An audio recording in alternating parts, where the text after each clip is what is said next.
Hello sir. Hi అండి. తేజ అని మా అక్క వాళ్ళ అబ్బాయి ఓ సార్. రీసెంట్ గా 10th అయిపోయిందని విన్నాను సార్. అవునండి. పర్సెంటేజ్ ఎంత వచ్చింది సార్? 60% మేడం. ఓ 60% అంటే మంచి మెరిట్ స్టూడెంట్ మేడం. అవును సార్. ఇంకా వాడు చదివినట్టే. వీడు చదివించినట్టే. సార్ మాది చైతన్య కాలేజ్ సార్. ఇలా 60-70% వచ్చిన వాళ్ళు మా దగ్గర జాయిన్ చేస్తే చేపను రుద్దినట్టు రుద్ది 80-90% తీసుకొస్తాం సార్. ఏది ఒకసారి వాళ్ళ పేరెంట్స్ ని పిలవండి, అప్లికేషన్ ఫిల్అప్ చేద్దాం. ఏంటి సార్ ఆలోచిస్తున్నారు? పిల్లల భవిష్యత్తు చదువులోనే ఉంది సార్. పిల్లలకు మనం ఇచ్చే ఆస్తి ఏదైనా ఉందంటే అది చదివే కదా సార్. అడ్మిషన్ తర్వాత రాపిద్దాం గానీ మీ అందరూ హైలీ క్వాలిఫైడ్ టీచర్సేనా? ఎంత మాట అన్నారు సార్. మేడం గారు MBA 98%, ఈ మేడం గారు MCA 92%, నేను బీటెక్ సార్ 98%. అయితే మీ అందరూ హైలీ క్వాలిఫైడ్ టీచర్స్ అన్నమాట. అవును సార్. మీరు ఎక్కడ చదువుకున్నారు సార్? మరేమో అప్పట్లో ప్రైవేట్ స్కూల్స్ లేవు కదా సార్, గవర్నమెంట్ స్కూల్లోనే చదువుకున్నాం. అంటే గవర్నమెంట్ స్కూల్లో చదువుకున్న వాళ్ళందరూ హైలీ క్వాలిఫైడ్ టీచర్స్ అన్నమాట. I'm right? మరెందుకు సార్ గవర్నమెంట్ స్కూల్ ప్రమోట్ చేయరు? గవర్నమెంట్ స్కూల్స్ ఎక్కడ ఉంటాయో తెలుసు కదా సార్. ఊరికి చివరన 5-10 ఎకరాల్లో కడతారు. అంత చివరన ఎందుకుంటాయో తెలుసు కదా. ఊరికి చివరన మొక్కలుంటాయి, ఆక్సిజన్ లెవెల్స్ బాగుంటాయి, పీస్ఫుల్ గా చదువుకుంటారు, మెంటల్ గా స్ట్రాంగ్ ఉంటారు. గ్రౌండ్ లో ఆడుకోవడం వల్ల ఫిట్నెస్ ఉంటుంది, బాడీ స్ట్రాంగ్, మెంటల్ గా ఫిజికల్ గా పిల్లలు స్ట్రాంగ్ గా ఉంటారు సార్.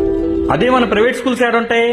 ఏడే బిల్డింగ్ ఏమంటే బిల్డింగ్ అద్దెకి తీసుకుంటాం, బోర్డు తగిలిస్తాం, చిన్న చిన్న రూములు, ఏసీలు పెడతాం, తల్లిదండ్రులకి ఇంత లోతు బిల్లు పెడతాం.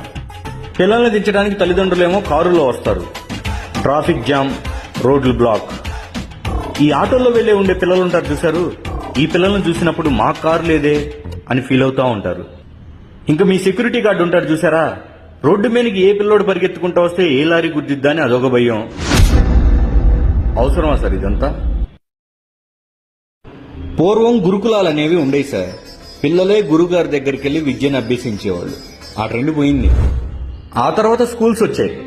పిల్లలు టీచర్లు ఒకే చోటకు వచ్చి చదువు చెప్తున్నారు, చెప్పించుకుంటున్నారు. ఇప్పుడు ఆ ట్రెండ్ కూడా పోయినట్టుంది. టీచర్లే పిల్లల ఇంటి దగ్గరకు వచ్చి అయ్యా మీకు చదువు చెప్తామని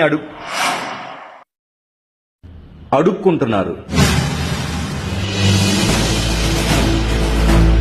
విద్యా వ్యవస్థని బిజినెస్ చేసేసారు సార్. ఏంటి 100 మంది పిల్లల్ని జాయిన్ చేస్తే కారా, 50 మందిని జాయిన్ చేస్తే స్కూటీ, 10 మందిని జాయిన్ చేస్తే కలర్ టీవీ. ఆఫర్లు పెట్టి అట్రాక్ట్ చేయడానికి ఇది బజాజ్ ఫైనాన్స్ అనుకుంటున్నారా సార్? పిల్లల భవిష్యత్తు సార్. ప్రైవేట్ స్కూల్ వాళ్ళే ఇళ్ల దగ్గరకు వచ్చి అడ్మిషన్లు రాపిస్తే ఇక గవర్నమెంట్ స్కూల్స్కి వచ్చేది ఎవరు సార్? పథకాలు పెట్టి అట్రాక్ట్ చేయాల్సి వస్తుంది సార్. అమ్మఒడి, తల్లికి వందనం అని 15,000 రూపాయలు ఇస్తే గానీ ఎవడు రావట్లా స్కూల్స్ కి. ప్రైవేట్ స్కూల్స్ వద్దనో టీచర్లు తప్పనో నేను అనట్లేదు సార్. ఇలా రోడ్లెక్కి మరీ ఎడ్యుకేషన్ ఇవ్వడం కరెక్ట్ కాదు అంటున్నా.